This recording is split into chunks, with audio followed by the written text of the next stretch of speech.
তো দেখো বন্ধুরা, এখন কি রান্না করবো। এই যে চিকেন ধুয়ে নিয়েছি ভালো করে। এখন এই যে এখানে মশলা বাটা আছে, এই মশলাগুলো দিয়ে দেবো।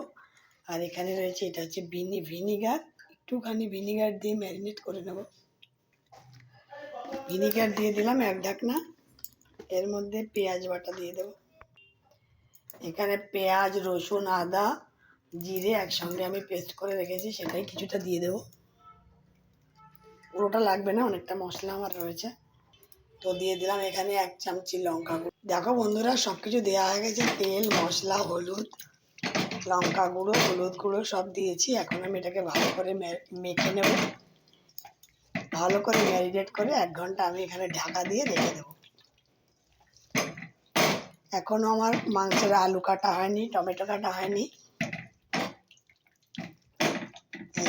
খুব সুন্দর করে মেখে নিলাম। তো দেখো, এটাকে এখন আমি ঢাকা দিয়ে রেখে দেবো 1 ঘন্টা মতো।